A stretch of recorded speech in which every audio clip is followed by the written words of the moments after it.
안녕하세요. 도시 역사에 반한 남자 심용환입니다. 오늘 제가 와 있는 곳은 한국은행 앞 교차로입니다. 아마 이곳 왔다 갔다 하면서 많이 보셨을 것 같은데요. 다른 서울의 어떤 지역보다도 조금 더 옛날 건물들이 굉장히 좀 많은 곳으로 유명하죠.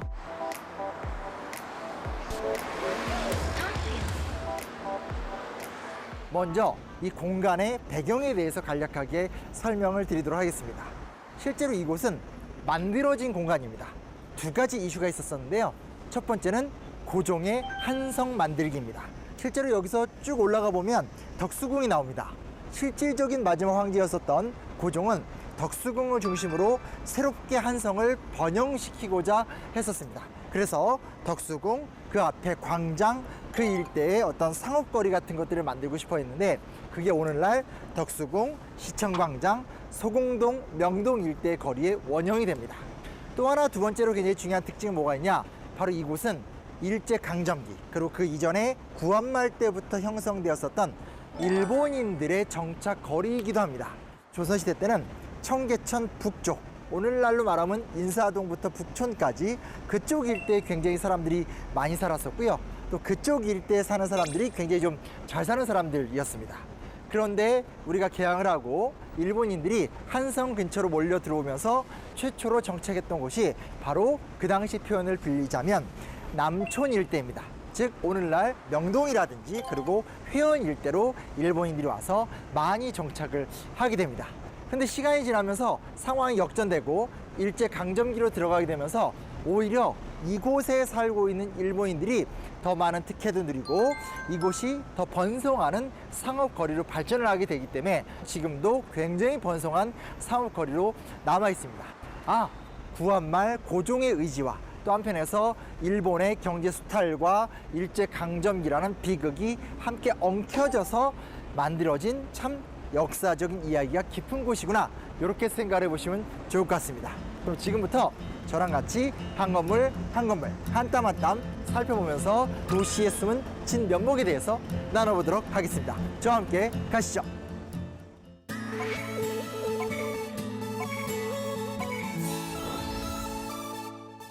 제 뒤에 보이시죠? 이 건물은 서울중앙우체국 건물입니다. 건물을 두고 사실은 네티즌들 간에 혹은 친구들 사이에서 막 설왕설래가 오갑니다. 이 건물의 디자인의 목적이 무엇일까? 태권브이의 가슴에 있는 V자다. 아니면 아니다, 마징가 Z의 두상이다. 워낙 좀 독특한 외관을 자랑하고 있기 때문에 그런 좀 재미있는 호사가들의 말거리가 되는 것이 아닌가, 이런 생각을 해보게 되고요. 뭐 우체국, 우편 하면 되게 좀 편하고 당연하고, 그리고 뭐 이렇게 뭐 막 너무 심각하게 생각할 거리는 아닙니다. 그러나 굉장히 중요한 사실은 뭐냐면 근대화의 상징 중에 하나가 바로 통신이고, 그 통신의 가장 주춧돌이 되는 것이 우체국이었다라는 것, 이것을 우리가 다시 한번 좀 기억해 봤으면 좋겠다는 생각을 해보게 됩니다. 자, 1884년 우정총국이 만들어지면서 우리나라도 근대적인 우편 제도를 만들기 위해서 노력을 합니다. 우리의 자주적인 노력이라는 것은 조선왕조가 멸망을 하게 되면서 불가능하게 됐고요. 그 이후에 바로 이곳에서 일제시대 때 경성 우체국이 만들어지게 되면서 오늘날 우체국의 기본 터가 이곳에서 세워지게 됩니다. 현재 그 건물은 한국전쟁 이전에 다 파괴가 되었고요. 사진을 통해서 확인할 수 있는데 건물의 모양은 이렇게 상상하시면 됩니다. 서울역 구역사 아시죠? 서울역 구역사랑 아주 유사합니다. 붉은 벽돌 그리고 화강암 대리석을 활용해서 절충해서 만든 양식인데 현재 역사 속에 사라지게 됐고요. 과거에 원래 우리가 쓰던 중앙우체국이 있었는데 그 우체국도 이제 수십 년 건물이 지나면서 낡게 돼서 2000년대 들어와서 새롭게 착공을 해서 이런 되게 좀 독특한 굉장히 좀 관광객들한테 눈에 띄는 건물로 자리를 잡게 되었습니다.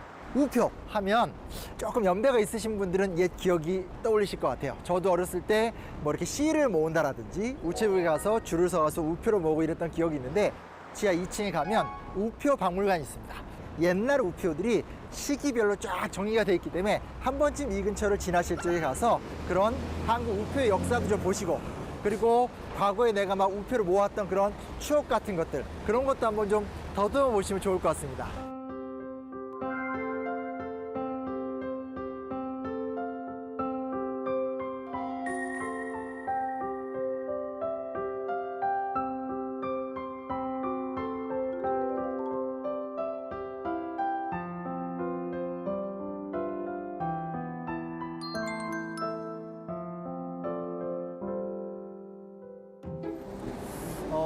뭔가 지금 굉장히 제가 좀 이렇게 풍요롭고 좀 이렇게 부유하게 보이지 않나요?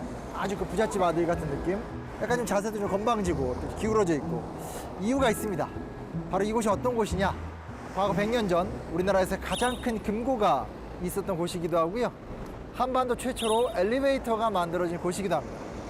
돈이 쉽게 말하면 철철 넘치던 곳이죠. 저도 모르게 좀 자세가 바르지 않고 이렇게 싹 기울어지고 이런 모습들이 생기게 되는데 바로 이곳은 현재는 한국은행 산하 화폐박물관 건물인데 예전에는 한국은행 건물로도 쓰였고요. 과거에는 조선은행 하면서 일제시대 때 아주 중요한 통화기구로서의 역할을 했던 곳이기도 합니다. 을사조약을 통해서 우리나라가 사실상 주권을 잃어버리게 되는데 하나 흥미로운 게 뭐가 있냐면 1905년 을사조약 1년 전에 메가타에 의해서 화폐 정리 사업이라는 것이 먼저 진행이 되게 됩니다. 조선이 식민화되는 그 과정을 보게 되면 실질적으로 조선의 통화가 일본에 의해서 장악되어 가는 과정이 선행되고 있음에 대해서 우리가 좀 알 수 있는 건데요. 지금 보시면 알게 되겠지만 이 건물이라는 것은 단순하게 과거의 역사 문화 유산의 의미도 있겠지만 조선이란 나라가 역사 속에서 사라지게 될 때 그 시작점이 되었던 공간으로서의 가치, 아픈 기억과 연관된 곳이라고 봐도 좋을 것 같습니다. 일제강점기 3대 건축물로 꼽는 곳이기도 합니다. 지금은 허물어져서 사라져버린 조선 총독부 건물, 그리고 서울역 구청사, 그리고 바로 이곳이 대표적인 건축물입니다. 이왕 오신 김에 하나하나 좀 자세히 살펴보면 청동판으로 새긴 부조 같은 것들도 있고요. 돌로 만든 휘장 모양의 돌 문양도 있고 창틀이나 창문의 어떤 모양 같은 것들도 그 당시로선 굉장히 신경 써서 만든 예술적 조형미를 갖고 있습니다. 이중적인 기분인 거죠. 한편에서 우리의 근대사를 생각한다면 굉장히 좀 아픈 기억들, 아, 나라가 망하려면 먼저 재정권부터 뺏기는구나, 이런 생각을 또 해볼 수 있는 곳이기도 하고, 반대편으로 또 생각을 해보게 되면 근대 건축물로서의 굉장히 중요한 문화유산적 가치가 남아있는 곳이구나, 이런 것들을 좀 같이 느낄 수 있는 곳입니다.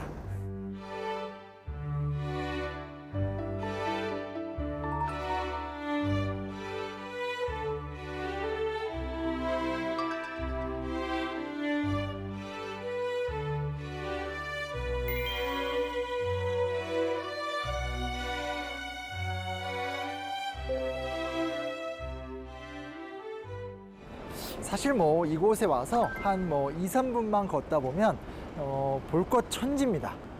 뒤쪽을 보면 남산안타워가 보이고 옆쪽을 보면 명동이 있습니다. 지금 또 이렇게 앞으로 넘어가게 되면 시청광장이 나오죠. 생각해 보십시오. 교통의 요지 중에 요지엔 뭐가 있을까요? 그렇죠. 백화점이 있을 수밖에 없습니다. 교통의 요지라는 것은 사람들이 모일 수밖에 없고, 사람들이 모인다는 것은 그만큼 상인들이 이곳에서 상점 거리를 만들 수밖에 없는 거죠. 그리고 상점의 꽃, 물론 최근에 와서는 다양한 어떤 새로운 소비 문화가 있지만 적어도 지금부터 100년 전에는 최고의 소비 문화의 꽃은 백화점이었습니다. 20세기 초반 일본에서 백화점 사업이라는 것이 본격화가 되기 시작을 하게 되고요. 그 기초 위에서 미스코시 백화점이라는 브랜드가 만들어지게 됩니다. 그리고 일제시대가 되면서 우리나라에 들어와서 영업을 하게 되는데, 바로 제가 서 있는 이 뒤편에 있는 현재 신세계 백화점이죠. 일제시대 때 미스코시 백화점의 외형을 거의 그대로 간직한 채 존재하고 있습니다.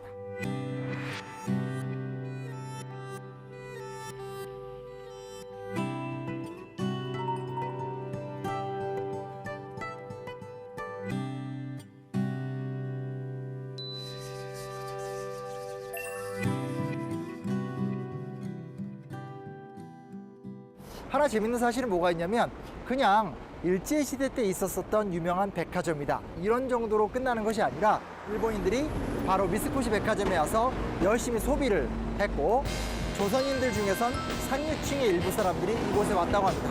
시대의 멋과 분위기와 홍취를 아는 모던걸, 모던보이들이 이곳에 되게 많이 왔었다고 하는데요. 그 중에는 우리가 잘 알고 있는 시인이자 문학가였던 이상이라는 사람도 미스코시 백화점과 관련을 맺고 있습니다.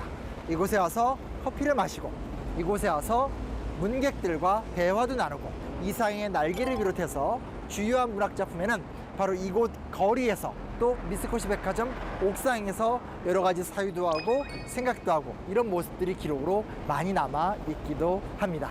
그래서 그냥 옛날 되게 유명한 백화점이구나 이렇게만 생각하실 필요는 없고요.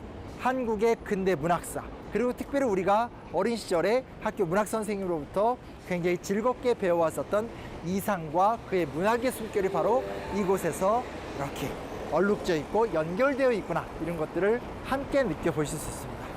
하나 더 되게 재밌는 일화가 뭐가 있냐면 1970년대 때 이곳에 있는 신세계백화점 지하의 식품부에서 우리나라 최초의 프라이드 치킨이 만들어지게 됩니다.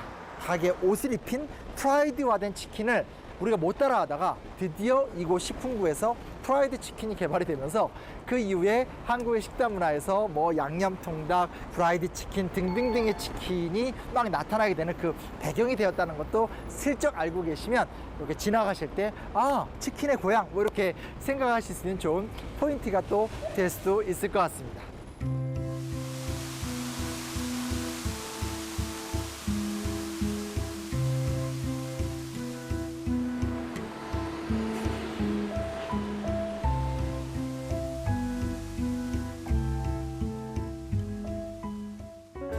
자, 오늘 둘러보니까 어떠세요? 좋죠? 생각보다 알고 보면 느끼는 재미가 있습니다. 저는 개인적으로 쭉 돌아보다가 이 표지석 앞에 서게 됩니다.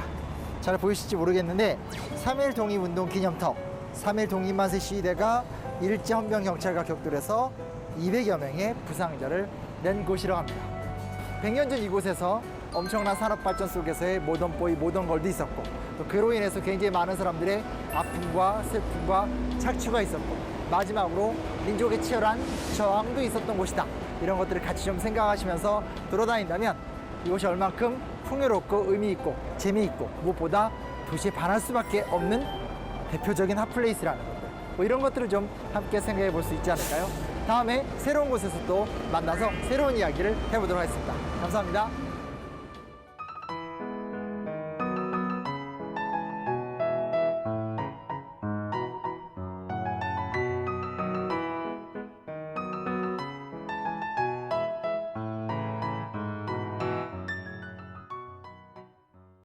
안녕하세요. 도시에 반한 남자 심용환입니다.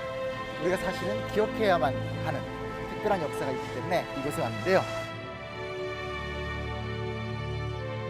아름다운 노동세계를 어떻게 만들 것인가에 대해서 그는 운동으로, 법률로 치열한 사유를 했었다는 것을 실제로 이곳에서 확인할 수 있습니다.